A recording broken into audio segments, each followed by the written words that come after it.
Shefeed football പിക്കിലേക്ക് ഏവർക്കും സ്വാഗതം. Copa America ഫുട്ബോളിൽ ഏകപക്ഷീയമായ ഒരു ഗോളിന് ചിലിയെ പരാജയപ്പെടുത്തി അർജന്റീന ഇത്തവണത്തെ കോപ്പ അമേരിക്ക ഫുട്ബോളിന്റെ ക്വാർട്ടർ ഫൈനൽ ഉറപ്പിച്ചിരുന്നു. ഇപ്പോൾ ഇതാ നിലവിൽ അർജന്റീന ആരാധകർക്കും അർജന്റീനയ്ക്കും നിരാശ നൽകുന്ന വാർത്തയാണ് നിലവിൽ പുറത്തുവരുന്നത്. സൂപ്പർ താരം ലയണൽ മെസ്സി പെറുവിനെതിരെയുള്ള അവസാന മത്സരത്തിൽ അർജന്റീനയ്ക്കായി കളത്തിലിറങ്ങില്ല.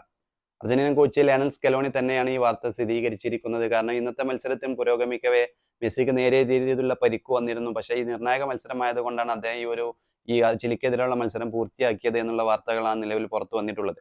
നമുക്കറിയാം, ഓൾറെഡി ക്വാർട്ടർ ഫൈനൽ ഉറപ്പിച്ചിരിക്കുന്നു. പെറുവിനെതിരെയുള്ള അർജന്റീനയെ സംബന്ധിച്ചിടത്തോളം നിർണായക പോരാട്ടമല്ല. പക്ഷേ ക്വാർട്ടർ ഫൈനൽ ആകുമ്പോഴേക്കും മെസ്സി പൂർണ്ണ ഫിറ്റ്നസ് വീണ്ടെടുക്കും എന്നുള്ള ശുഭപ്രതീക്ഷയിലാണ് ലയണൽ സ്കലോണിയും അർജന്റീനയും. ഇനി ഒരു മത്സരം പെറുവിനെതിരെയുള്ള ഒരു മത്സരം കൂടിയാണ് ബാക്കിയുള്ളത്. അർജന്റീനയെ സംബന്ധിച്ചിടത്തോളം അതൊരു നിർണായക പോരാട്ടമല്ല. ഓൾറെഡി ക്വാർട്ടർ ഫൈനൽ ഉറപ്പിച്ചിരിക്കുന്നു. പക്ഷേ സൂപ്പർ താരത്തിന്റെ പരിക്ക് ക്വാർട്ടർ ഫൈനലിന്റെ സമയമാകുമ്പോഴത്തേനും അർജന്റീനയുടെ സൂപ്പർ താരം മെസ്സി പൂർണ്ണ ഫിറ്റ്നസ് വീണ്ടെടുത്ത് കളത്തിലിറങ്ങുമോ എന്നുള്ളത് വരും ദിവസങ്ങളിൽ അറിയേണ്ടി വരും. എന്തായാലും ചിലിക്കെതിരെയുള്ള മത്സരത്തിലും മെസ്സിക്ക് കാര്യമായി മികച്ച പ്രകടനമൊന്നും കാഴ്ചവെക്കാൻ കഴിഞ്ഞിരുന്നില്ല. നിരാശ നൽകിയ ഒരു പ്രകടനമാണ് മെസ്സി ഈ ഒരു മത്സരത്തിൽ ചിലിക്കെതിരെ പുറത്തെടുത്തത്. എന്തായാലും ഇപ്പോൾ ഇതാ നിലവിൽ സൂപ്പർ താരം ലയണൽ മെസ്സി പെറുവിനെതിരെ മത്സരത്തിൽ കളിക്കില്ല എന്നുള്ള വാർത്ത പുറത്തു വന്നിരിക്കുന്നു. ലയണൽ സ്കലോണി തന്നെയാണ് ഈ വാർത്ത സ്ഥിരീകരിച്ചിരിക്കുന്നത്.